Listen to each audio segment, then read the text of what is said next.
Good day, everybody. Welcome back to the Dirty Pat Walsh channel on YouTube with me, your host, Dirty Pat Walsh.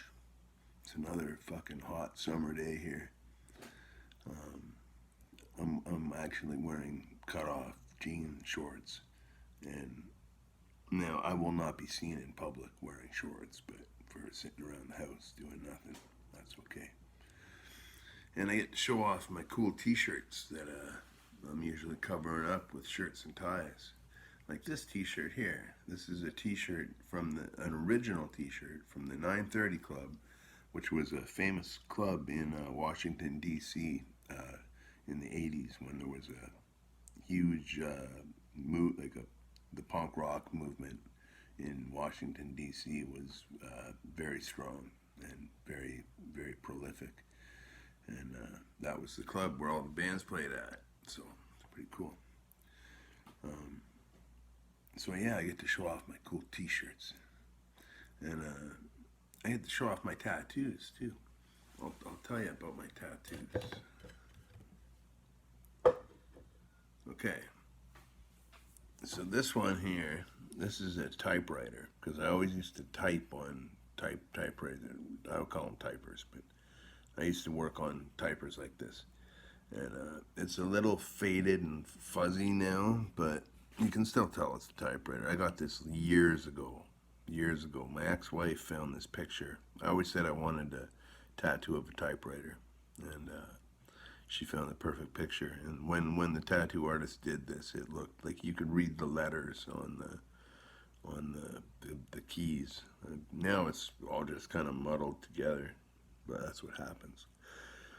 And speaking of my ex-wife, I have this big monstrosity here. It says Mithra. This is a rose off of our wedding cake.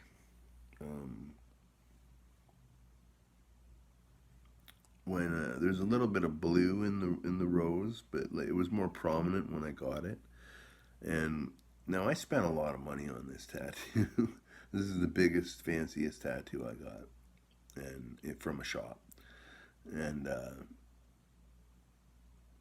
she was really pissed at me that there was blue in the flower. No, it didn't matter. I'd spent like $400 tattooing her name on my arm with a big heart. But yeah, some people just gotta criticize. But that's why we're not married anymore. Couldn't see eye to eye. So, but she's still the mother of my children, so I'll never get this erased. You know what I mean? Still much love. Still part of my what I consider my family. So, yeah, and well, I'll do my shop tattoos first. Now this here is a detail off of a marine band harmonica. If you ever notice if you have a marine band harmonica, like I can show you right here, there's a little portrait of M. Honer right here, and that is this. Because I wanted to get a harmonica tattoo. I got that years ago too. And I wanted to get a harmonica tattoo, but I didn't want it to be like cheese. Like all the examples I was seeing look like airbrush, like keep on harping, and like some stupid bended out harmonica and with the airbrush kind of looking. It's stupid. I wanted something tasteful that wouldn't necessarily, like nobody knows what this is. People have asked me if it's my uncle, my grandfather, whatever, but this is something that other marine band players would know if they saw it. So it's kind of like an insider thing. But yeah, this is probably my favorite tattoo out of all the ones I have. And I got this for a cigar box guitar I was selling for $100, and somebody from the tattoo shop where I got my other tattoos that I just showed you. Yeah, they gave me this for the cigar box guitar, so that's pretty cool. Now, I'm also really into the stick and poke tattoos. And the very first stick and poker that I gave myself was when I was 13 years old. And it's this word, it says rise. Because I was in a very depressed state in my life. Being a 14-year-old, 13-year-old, whatever. It was a chaotic time, a crazy time, and this is a reminder to always rise above. And I've had it, and it's funny because the older and the longer I've had this since I was 13. The words are becoming more prominent, which is cool. And this here is a detail off of an anarchist magazine who I was friends with the editors of called Reality Now. From Toronto, and yeah, it was just a cool, or I don't know where. I think the magazine was based in Vancouver, but I knew the people who distributed it, and that's a detail off of one of the magazines. So I thought that was pretty cool. As an anarchist tattoo with the black star above, and then this part of my arm. These are all stick and pokers I did a couple years ago when I was bored one day, really. These are all kind of references to the tarot, each one of these. I won't go into it, but it's all meant to be kind of one piece. It's not coming. I got to get it done right, you know. Dipping on Copenhagen snuff today. One of my last pictures of it. This tattoo here is a tattoo I did. This is my favorite stick and poke tattoo I've done for myself. It's a sun mint. I did this for my daughter Ray, because she's my little ray of sunshine. And I have a tattoo for Beckett in mind. Beckett means beehive in Ireland, and or it's an old term for a beehive from Ireland. So I'm gonna do a bee, like a little. I just have to get the. It's a horrible time to get stick and poke tattooing equipment right now, but I'm gonna do a little bee somewhere on my thumb here for Beckett. Oh yeah, and this guy here, this is also a shop tattoo, believe it or not. Looks like a piece of crap, but I paid like 85 bucks for this, I think. This is supposed to be a fortune teller's eye with each eyelash, which he did horribly. This was a very, very painful tattoo as well, I gotta say. So a lot of it was due to me, doing this with my hand, I guess. But there's 22 eyelashes in total. One of them is, a couple of them are kind of just attempts at eyelashes, but they represent the 22 minor or major keys of the tarot. And this is just an eye that commonly used in carnivals as for fortune tellers. And this here is a Rosicrucian symbol from kind of it's the symbol of the Golden Dawn, which was and continues to be one of the most respected magical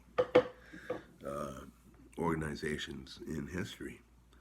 The Golden Dawn. What it means is the spiritual can be one with the carnal, like your spiritual life and your here on earth life can be one together. They're not separate things, you know. So yeah, that's my tattoos. I love tattoos. I'm gonna do more stick and pokes when I can get more gear for it. You need a lot of gear for it because you got to stay clean, right? And yeah, so in this one I traded for a cigar box guitar. Now, yesterday I was playing a cigar box guitar in my video. I'm gonna explain that to you. But this is this little thing here. This was the one I was playing. And this is a perfect example of a whipped together CBG. You know, this is an old. I had this as in my spare parts bin. I used to go into the music shops and ask to go through the guitar spare parts. You can't do that anymore, but they used to just sell me little pieces of stuff. This hinge is off a door somewhere, but it holds two strings in really well. The neck is an ice brusher from a car, and I pulled the ice scraper end off it, and I pulled out all the bristles by hand there. And this was meant to be. I played this mainly as a slide guitar, but yesterday I was dicking with it. Makes a great drone. And you can open this up, and I'm going to build a little diorama in here, I think, because I used to do that for my cigar box guitars. I got this box upside down. Technically a left-handed model, I guess, but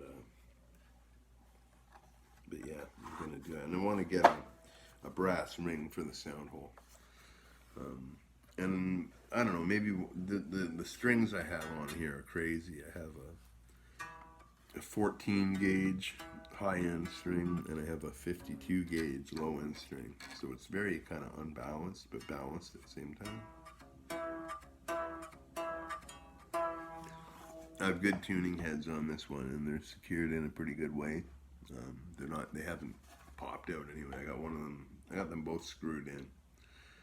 One with a little loopy screw, but it's all good. But yeah, cigar box guitars. I used to make them at my wife's place when I was married, and they were beautiful works of art. And now when I make them, they're thrown together pieces of shit, but they still play. So yeah, there you go. That's my vlog for today. Showing off my t-shirts, my tattoos, and my cigar box guitar.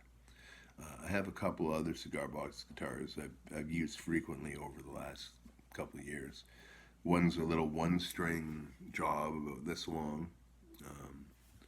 It's my piccolo one-string diddly bow. And I have a 3-string job that the tuners are all messed up on it, so I can't use it right now. I gotta find a way to secure the tuners better, but that's my favorite one, my 3-string model, because I can actually use it as a slide guitar. Most of the music recorded on my album At Midnight Call the Doctor was made using my 3-string cigar box guitar. Anyhow, thanks for listening, everybody. I'll definitely show you more of the rose garden as things progress with it. It's all planted now. It looks beautiful. I showed that to you yesterday. Yeah, things are happening around my house. It's great. My roommates are Lauren and Kelsey are putting up a fire bowl in the backyard and planting flowers and shit. It's great. I love it. Very lucky guy. So yeah, count your blessings, everybody, and have a wonderful day. I hope you all are well. Hope you all be well. Hope you may be confined in your homes, but you're free in your mind. So stay free, everybody, and have a great day.